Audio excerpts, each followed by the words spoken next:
All right, so we have already learned how to use open broadcast software, and so I'm actually going to show you the same PowerPoint that I had before, but this time we're going to go ahead and add my voice, and we're going to go ahead and do a traditional screen capture lecture as if I were teaching online. So I'm going to go ahead and minimize my menu. And now what we can see is the PowerPoint that we were looking at earlier, project-based learning or PBL.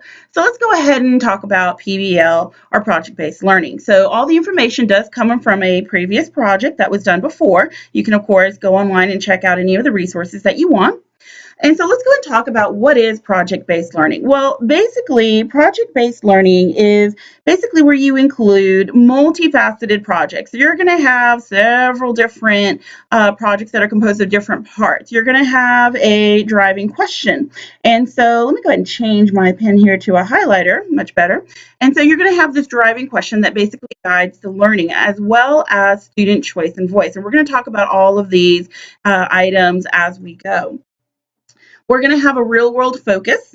We're going to have ongoing evaluations. And then finally, we're also going to have ongoing reflection and revisions. And we're going to definitely talk about this idea of reflection and the importance of it. So let's talk about the multifaceted projects aspect of it. So first of all, in PBL, we have different components that are basically what are combining together to create this larger product. And so the components, of course, they can be used as checks for understanding, as you go through the project. Now, some of these things are going to be done individually so that we can make sure that all students are accountable, but some of them may be part of the whole group. It just really depends on what you decide to do as a teacher. Now, the driving question, this is the part that really is the underlying part of project-based learning as far as the learning that we have the students getting involved in. So, for example, basically, the question is not going to be a yes or no question, okay? So we don't want the one answer. We don't want the yes or no. We want to make sure that our students are really thinking about solutions, that, student A may have a different solution from student B. Now, as long as they can explain it, as long as they have researched it, and as long as they have support for it, then we can, of course, examine it and see if it is a possible or probable solution. And then, of course, we can grade them on that accordingly. It does mean that students do facilitate their own research because they are coming up with their own solutions. And it also helps if students get to, of course, design their own final product, because some students may feel more adept at creating, say, an art piece versus a video versus a recording. Now, that does not mean that teachers are, of course, not important. In fact, you are extremely important. You are the guide. We're going down the path, and, our students, well, they're going to get lost if we don't guide them to where they need to be. So you don't want to push them in a certain direction. You still want them to find the answer, and you still want them to research it, but your job is to guide them in the right direction, making sure that they don't stray off the path, which is, of course, so easy for some students to do. So here's an example of 2 assignments that have been taken from traditional to project-based learning. So let's go ahead and take a look at these assignments and see if we can look at some of the differences between them. So here we have create a PowerPoint that shows how people use algebra in real life. Okay, well, it's kind of nice. We are using real life. It is, has a real world focus. Students are creating something, but let's take a look at the project-based learning question, and then let's kind of take a comparison of the two. How does algebra play a role in the modern world? Create a visual product which explains and demonstrates your findings. Well, here what we have is we actually have, unfortunately, the list. And so this is where students create a list of how people use algebra. We're not actually having them explain anything. We're just having them list these ways that they use algebra. But here, if we take a look, we want to know, okay, well, first of all, how does algebra play a role in the modern world? So we need to make sure that we are explaining this. How are they playing this role? And then, of course, the students are going to create a visual product. So right off the bat, it doesn't have to be PowerPoint. If they don't want to, they can create a video, they can do a Prezi. There's a number of things that they can do in which to showcase their findings. Let's take a look at the second one. Describe how modern technology has impacted a society in a negative way. Okay, well, we're doing pretty good here. We have the word describe. We're looking at modern technology, so we definitely have given some guidelines. We don't want to go crazy, looking at the whole span of history, but let's take a look at our new project-based learning requirement here.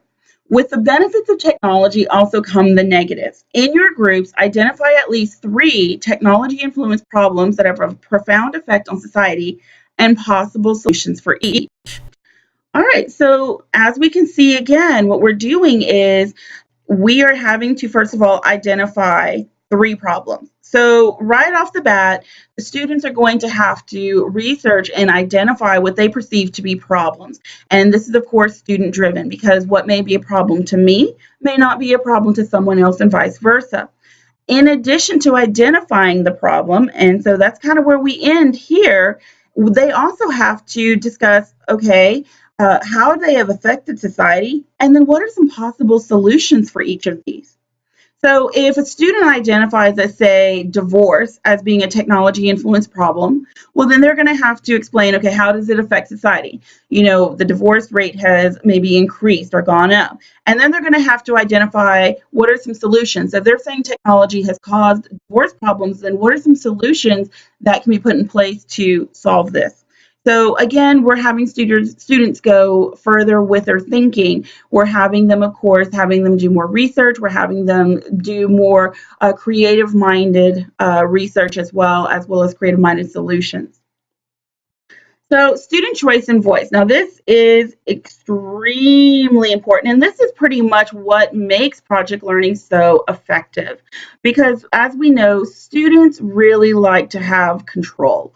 Whether they say they do or not, when they say, oh, just tell me what to do, we all know that when we just tell them what to do, students get bored, they get rebellious, and they just tend to shut down. And that's because they don't really have this personal investment in their learning. And so in project-based learning, it's very, very important that students have some kind of investment or some kind of student choice and voice, where they do get a say in maybe what they're researching, or they get a say in what they get to produce, or they get a say in what their actual topic is. Again, you are the guide. It doesn't mean that they get for free for all. You can still put some limitations on that, but give them some choice within those limitations. So the next thing, of course, is the real world focus. And I know that we have all, as instructors, heard this before. When will I ever need or use this? My favorite question. Well, the truth of the matter is, maybe never. Maybe you will never, ever need to know the plot to 1984. But what you may need are the skills, ideas, and concepts and the critical thinking that comes along with a book like 1984. No, you may never need to know who the characters are. You may never need to know, what happens at the end. You may never need to know all the little intricacies and the symbolism. But in our current society, it may be useful to know about dystopian politics, especially when we're looking at elections. It may be useful to know about harshly imposed restrictions, because how do you know if something's harsh unless you've seen the perspective of it? You may need to understand this idea of Big Brother is watching, especially in the kind of society that we have where cameras are everywhere. So again, going back to this real world focus, a student may say, well, when will I ever need this? Well, it may not be the literal material, but in project-based learning, we want to take that material and we want the students to see how that can be applied to the real world, how those skills, concepts, and thinking can be applied to the world that they live in. Ongoing evaluations, as I said, the teacher is the guide, and we want to make sure that our student hasn't gotten lost. And so at this point, this is where you may give certain evaluations to make sure that the student is on track. You may give quizzes. You may give little mini projects to make sure that they know what they're doing and that they understand. You may also decide to do, say, a writing, a paragraph, a short little one-page paper to, again, make sure that the students are understanding what they need to do and making sure that they're understanding what the overall overreaching goal is. And then, of course, we have ongoing reflection. Now, this is a non-negotiable of project-based learning. Now, why is this a non-negotiable? The reason why it's a non-negotiable is because we don't want our students to just absorb this knowledge and then forget about it, 2 days later. We want them to actually reflect and really think about what they've learned. We want them to, in some subconscious way, internalize the information. Again, they may not remember specific dates. They may not remember specific names, but we want them to internalize the learning, the understanding. We want them to internalize the concepts and the skills. And the way that they do that is by reflecting on it. Now, the reflections may not always be positive. The reflections may be negative. They may not like what they've researched or studied. They may find it to be completely unfair, and they're going to give you a very long diatribe about why it's unfair. But you know what? That diatribe, if they're able to explain themselves, then that means that they have really thought about the learning that has just occurred. So, project-based learning, of course, did not just spring up out of the ground. We do have some educational theorists that have helped to contribute overall and over time to this idea of project-based learning. The first, or one of the first, is Jerome Bruner. And I like to think of Jerome Bruner as like Bruner's Bridge. Don't ask me why. It makes me think of Legos because he is the father of constructivist theory. So I just think of these like this Lego bridge, Bruner's Bridge, like the Brooklyn Bridge. And basically, the constructivist theory states that in order to make learners active participants, that they will need to basically construct their knowledge, that it is up to them to build their knowledge base. We cannot just give them the knowledge and expect them to build something with it.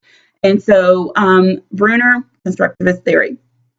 John Dewey, now he basically said, that children, of course, learn best by doing, including adults. I mean, let's face it, even as adults, if someone just tells us something, maybe there's a small percentage of us that will be able to follow those instructions to a T and go out and do it exactly as they said. But the truth of the matter is a lot of us are unfortunately not adept at that. And we kind of need to get hands-on. We need to be able to manipulate whatever it is that we're doing. It's no different with learning. Students, you can tell them how to give a speech, but until they actually do it, unfortunately, they'll never be perfecting themselves at it. Lev Vygotsky believed that and advocated the idea that learning was communal and that children basically learn best when they were in groups. That they, yes, they can learn by themselves, and we do encourage our students to learn by themselves. Let's face it, they can't always be together, but that overall, we do learn from others. We learn from our peers. We learn from our, people that are above us. We learn from our subordinates even. We learn from the world around us. We observe, we see, we internalize. Even when people make mistakes, we are learning from those. And so that we don't repeat those mistakes. And so Lev Vygotsky was basically this proponent of communal learning.